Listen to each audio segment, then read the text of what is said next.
The Samsung Focus S gets approved by the FCC. Mango seems to be just a week away. And our thoughts on why Windows Phone 7 doesn't make the dual-core leap. All this and more coming up right now.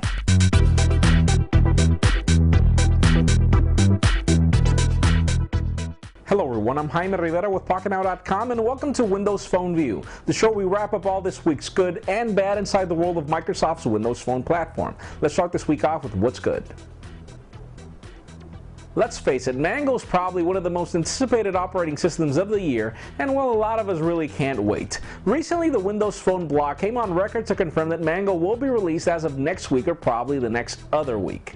Kind of vague though is how it'll be released. We're not sure if carriers actually approved it or not yet, so hopefully they did, because it's going to be really odd and ugly for some of us to get the update on certain carriers or unlocked devices and others not.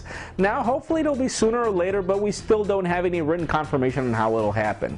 And while another interesting note is that the Windows Phone blog was actually very specific on the fact that if you're like me and you have Windows Phone 7 Mango unofficially on your device, you better uninstall it, go back to your no-do update, and then wait for Mango when it gets released, or, downgrade whenever Mango gets released for you to actually be ready for the Mango update, as things could actually go wrong if you keep the unofficial version.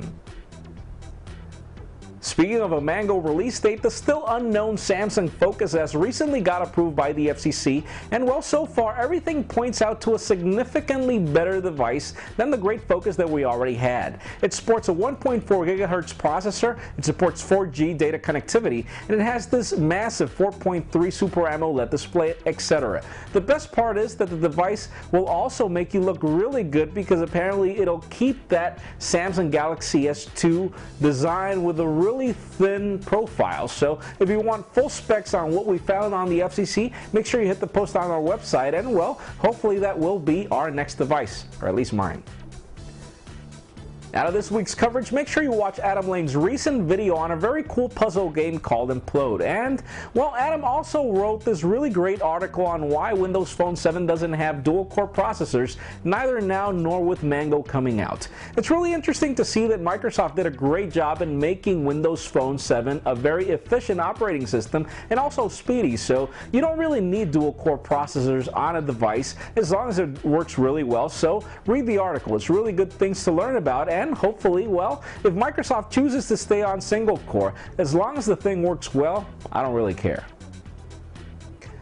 And speaking of Microsoft and software, with the recent Windows 8 release, we've got something really compelling and very Metro UI for Windows 8 coming up. Now, interesting enough, well, it does a really good job in working on tablets and, real laptops and computers, but the interesting note here is that we did see some live tiles with the ability to make phone calls. So, not really sure what Windows Phone or Windows 8 and Windows Phone 8 will bring to the table. Most likely this is some sort of Skype functionality, but really cool things coming, and it does seem that Microsoft is following the whole Metro UI from here on, which is actually really cool. And aside from that, a really cool application that's currently in beta testing privately is WhatsApp. The WhatsApp Messenger is probably one of the most famous messaging applications out there for iOS and Android to communicate with BlackBerry users and others, and well, it's really cool to see that WhatsApp is finally getting to our devices. To be honest with you, that's going to be the killer app for me, so hopefully it's coming out soon, and sadly, I wish they gave me the opportunity to test it. Hey guys, beta? And well, the Industrial Designer Society of America just granted the People's Choice Award to Windows Phone 7, its team, and Microsoft for the really great job they did with bringing the Metro UI to Windows Phone 7. To be honest with you, most of us that have been from Windows Mobile to the past were not really even waiting for something like Windows Phone 7, and we have to admit that Microsoft did a really good job in wowing everyone with the design and making something that's actually really cool and delightful. So, a really great prize, and along with that, there are other two prizes that they've also won for the design. So really cool to know about that, and well, hopefully Microsoft will use that prize and all that expertise to bring something even better for the following designs of Windows Phone 7 or 8 coming out in the future.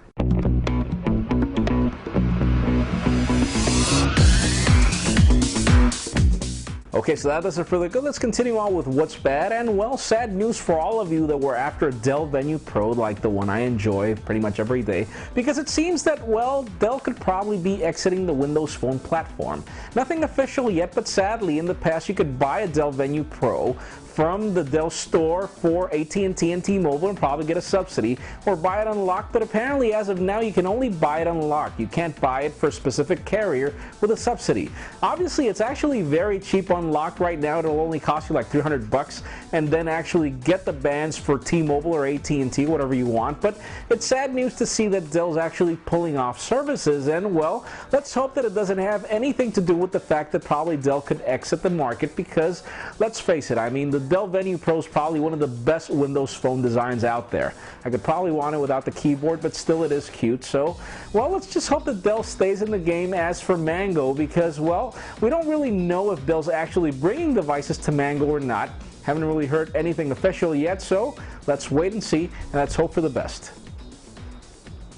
That's it for today's show. Thank you very much for watching. I'm Jaime Rivera. Remember to give us a thumbs up if you like what you saw. That's it for now.